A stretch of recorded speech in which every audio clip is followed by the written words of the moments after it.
ವೀಕ್ಷಕರ ನಮಸ್ಕಾರ. 2024 ICC men's T20 world cup ಪಂದ್ಯಾವಳಿಯ ಸೆಮಿಫೈನಲ್ ಪಂದ್ಯವನ್ನು ಆಡುತ್ತಿರುವ ಇಂಡಿಯಾ ಹಾಗೂ ಇಂಗ್ಲೆಂಡ್ ತಂಡವು 54ನೇ ಪಂದ್ಯದಲ್ಲಿ ಮುಖಾಮುಖಿಯಾಗುತ್ತಿವೆ.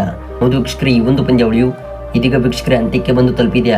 ಹೌದು ವೀಕ್ಷಕರೇ, ಸೆಮಿಫೈನಲ್ ಹಂತದ 54ನೇ ಪಂದ್ಯದಲ್ಲಿ ಇಂಡಿಯಾ ಹಾಗೂ ಇಂಗ್ಲೆಂಡ್ ತಂಡವು ಮುಖಾಮುಖಿಯಾಗಿವೆ. ಇನ್ನು ವೀಕ್ಷಕರೇ, ಈ ಒಂದು ಪಂದ್ಯಕ್ಕೆ ಮಳೆ ಅಡ್ಡಿಯಾಗಿದ್ದು, ಹಾಗೆ ವೀಕ್ಷಕರೇ ಮಳೆಯ ಕಾರಣದಿಂದ ಪಂದ್ಯವು ದಿಢೀರನೆ ಆರಂಭವಾಗಿದೆ. ಇನ್ನು ವೀಕ್ಷಕರೇ, ಭಾರತ ತಂಡದಲ್ಲಿ ರೋಹಿತ್ ಶರ್ಮಾ ಅವರು ದೊಡ್ಡ ಬದಲಾವಣೆ ಮಾಡಿದ್ದಾರೆ. ವೀಕ್ಷಕರೇ, ಈ ಒಂದು ವಿಡಿಯೋದ ಅಪ್ಡೇಟ್ ತಿಳಿಯೋದಕ್ಕಿಂತ ಮುಂಚಿತವಾಗಿ ದಯವಿಟ್ಟು ಈಗಲೇ ವಿಡಿಯೋಗೊಂದು ಲೈಕ್ನೇ ಮಾಡಿ. ಹೌದು ವೀಕ್ಷಕರೇ, ಇವತ್ತು ಬೆಳಗ್ಗೆ ನಡೆದಿದ್ದ ಸೆಮಿಫೈನಲ್ ಹಂತದ 53ನೇ ಪಂದ್ಯದಲ್ಲಿ ಅಫ್ಘಾನಿಸ್ತಾನ ಹಾಗೂ ಸೌತ್ ಆಫ್ರಿಕಾ ತಂಡವು ಮುಖಾಮುಖಿಯಾಗಿದ್ದವು. ವೀಕ್ಷಕರೇನು ಈ ಒಂದು ಪಂದ್ಯದಲ್ಲಿ ಹರಿಣ ಪಡೆಗಳು ಅಫ್ಘಾನಿಸ್ತಾನ ತಂಡವನ್ನು ಭೇಟಿಯಾಡಿದ್ದು, ಹಾಗೆ ವೀಕ್ಷಕರೇ ಸೌತ್ ಆಫ್ರಿಕಾ ತಂಡವು ಫೈನಲ್ಗೆ ಎಂಟ್ರಿ ಕೊಟ್ಟಿದೆ.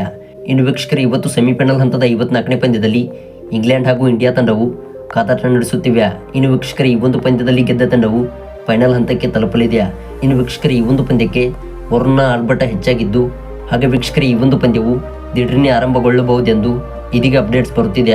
ಇನ್ನು ವೀಕ್ಷಕರೇ, ಈ ಎರಡು ತಂಡಗಳ ವಿನ್ನಿಂಗ್ ಪ್ರಾಬಬಿಲಿಟಿ ನೋಡೋದಾದರೆ ಟೀಮ್ ಇಂಡಿಯಾ ತಂಡಕ್ಕೆ 58% ಇದ್ದಿದ್ದು, ಹಾಗೆ ವೀಕ್ಷಕರೇ ಇಂಗ್ಲೆಂಡ್ ತಂಡಕ್ಕೆ 42% ಗೆಲ್ಲುವ ಚಾನ್ಸಸ್ ಇದೆಯಾ. ಇನ್ನು ವೀಕ್ಷಕರೇ, ಈ ಒಂದು ಕ್ರೀಡಾಂಗಣದಲ್ಲಿ ರ್ಯಾನ್ ಅಪ್ಡೇಟ್ಸ್ ಬಗ್ಗೆ ತಿಳಿಯುವುದಾದರೆ ವೀಕ್ಷಕರೇ ಸುಮಾರು ಸಂಜೆ 6 ಗಂಟೆಯಿಂದ 7:45ರವರೆಗೆ ವೀಕ್ಷಕರೇ ಭಾರಿ ಮಳೆಯನ್ನು ಕೊಟ್ಟಿದ್ದು, ಹಾಗೆ ವೀಕ್ಷಕರೇ ಈ ಒಂದು ಸಮಯದಲ್ಲಿ ಭಾರಿ ಮಳೆಯಾಗುವ ಸಾಧ್ಯತೆ ಇದೆ. ಇನ್ನು ವೀಕ್ಷಕರೇ, ಇಷ್ಟು ಗಂಟೆಗಳ ಮಳೆ ಬಿದ್ದು ಆಮೇಲೆ ಸ್ವಲ್ಪ ಮಳೆ ಕಡಿಮೆಯಾಗುವಂಥ ಚಾನ್ಸಸ್ ಕಂಡು ಬಂದಿದ್ದು, ಹಾಗೆ ವೀಕ್ಷಕರೇ ಪಂದ್ಯವು ವಿಳಂಬವಾಗಿ ಆರಂಭವಾಗಬಹುದು.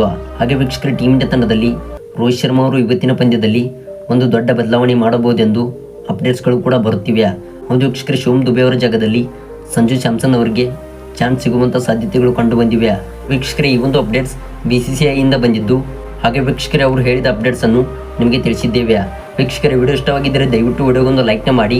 ಹಾಗೆ ಇದೇ ರೀತಿ ಸ್ಪೋರ್ಟ್ಸ್ ಮಾಹಿತಿಗಾಗಿ ಈಗಲೇ ನಮ್ಮ ಚಾನಲ್ನ ಸಬ್ಸ್ಕ್ರೈಬ್ ಮಾಡಿಕೊಂಡು ಆಲ್ ಒನ್ ನೋಟಿಫಿಕೇಶನ್ ಕೂಡ ಆನ್ ಮಾಡಿಕೊಳ್ಳಿ.